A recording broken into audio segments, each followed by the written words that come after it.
राष्ट्रीय राष्ट्रगीत, राष्ट्रभक्ति की भावनाओं को अपने शब्दों से और गौरवान्वित करने के लिए हमारे आदरणीय HOD मैम, हमारे विभाग अध्यक्षा महोदया डॉक्टर मुन्नी जोशी मैम से विनम्र निवेदन करता हूं कि वे हमारे मंच पर आकर पधार कर हमें मार्गदर्शन प्रदान करें।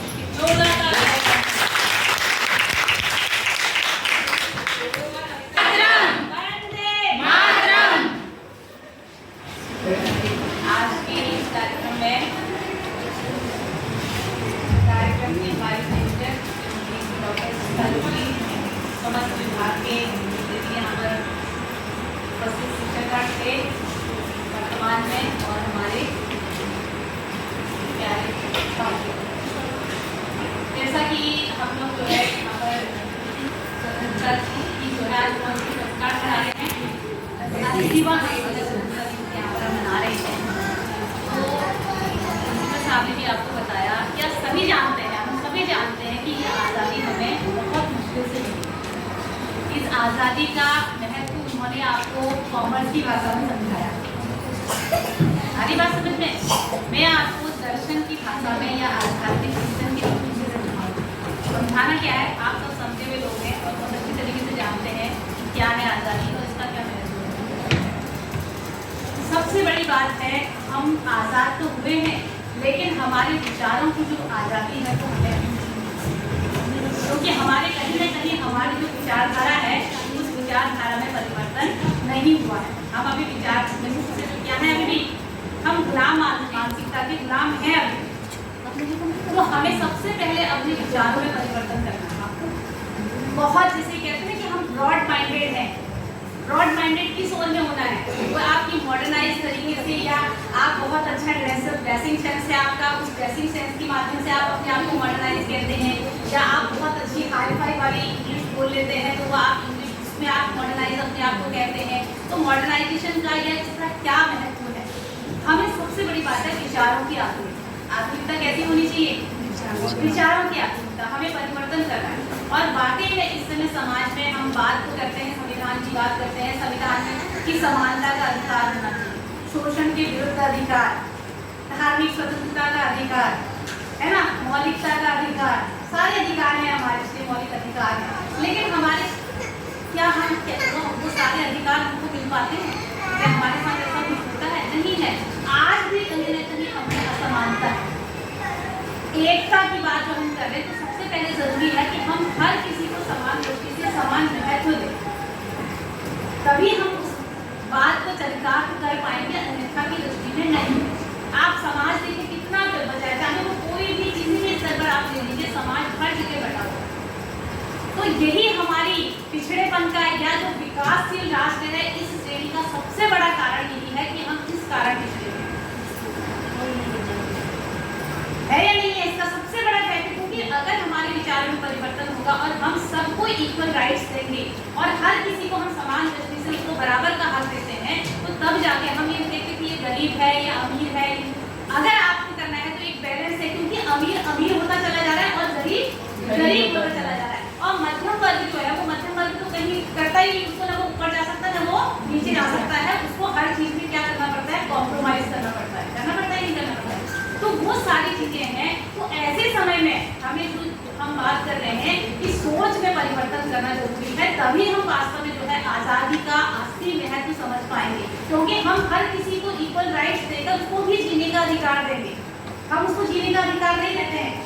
शासन संस्थाओं पर लोगों को क्या करना होता है कि शासन पे कब्जा करना है, क्योंकि जब तक वो अगर दूसरे पे कब्जा नहीं करेगा या दूसरे को डोमिनेट नहीं करता है तो उसको मजा नहीं आता, क्योंकि वो मानसिकता हमारे है ना, गुलाम मानसिकता है। अभी हमारे अंदर डोमिनेट करने की जो है वो प्रवृत्ति है।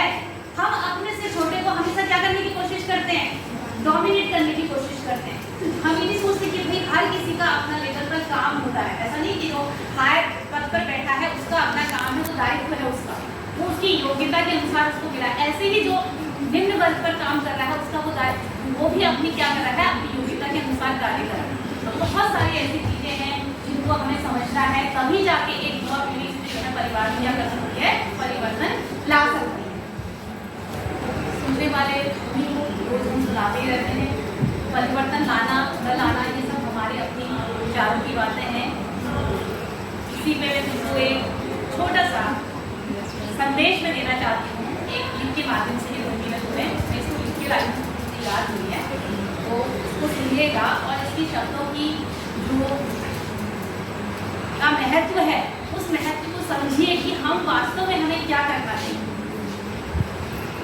सद्गुणों की साधना में ध्येय ज्योति नित जले, सद्गुणों की साधना में ध्येय ज्योति नित जले, संग्राममय जीवन धरा पर विजय रथ हम ले चले। सद्गुणों की साधना में ध्येय ज्योति नित जले, हो समर्पण लखन जैसा राम जैसा त्याग हो समर्पण लखन जैसा राम जैसा त्याग हो, भीष्म सा हो नियम पालन, भीष्म सा हो नियम पालन, शौर्य में अभिमन्यु हो, शौर्य में अभिमन्यु हो। सद्गुणों की साधना में ध्येय ज्योति नित जले, आपदाओं को कुचल कर वीर बालक हम चले, आपदाओं को कुचल कर वीर बालक हम चले, सद्गुणों की साधना में ध्येय ज्योति नित जले। बुद्ध जैसे कारुणिक हो, बुद्ध जैसे कारुणिक हो, वीर हम महावीर से, ध्रुव जैसे निश्चयी हो, ध्रुव जैसे निश्चयी हो, सत्याग्रही प्रहलाद से, दुर्गम सारे संकटों में, दुर्गम सारे संकटों में अग्निपथ पर भी मिले, सद्गुणों की साधना में ध्येय ज्योति नित जले, संग्राममय जीवन धरा पर विजय रथ हम ले चले। सद्गुणों की साधना में ध्येय ज्योति नित जले, हनुमान से सेवा प्रति जिज्ञासु हो नचिकेत से, कर्मयोगी कृष्ण जैसे, कर्मयोगी कृष्ण जैसे, वीर हो हम पार्थ से, बलिदान गोविंद सिंह सा हो, बलिदान गोविंद सिंह सा हो, स्वार्थ सारा ही चले। सद्गुणों की साधना में ध्येय ज्योति नित जले, देशभक्ति हो सेवा संप्रेम हो गौरांग सा, तेज झांसी वाली सा जलती शहीदों की चिता से, हृदय में अंगार ले। सद्गुणों की साधना में ध्येय ज्योति नित जले, संग्राममय जीवन धरा पर, संग्राममय जीवन धरा पर विजय रथ ले हम चले। सद्गुणों की साधना में ध्येय ज्योति नित जले।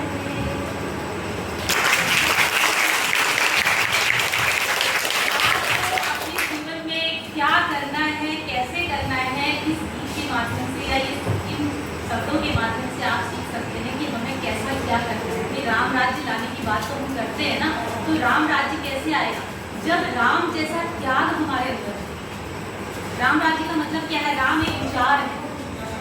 हमने किसी ने देखा है कि राम जी को अपने लक्ष्मण जी ने देखा तो नहीं, किसी को नहीं देखा है, बस हमने सुना है कि भगवान राम ऐसे थे, उन्होंने ऐसा किया था, जो अपने एक पिता के वचन को निभाने के लिए जिन्होंने अपना सारा सब कुछ राजपाट त्याग कर दिया था।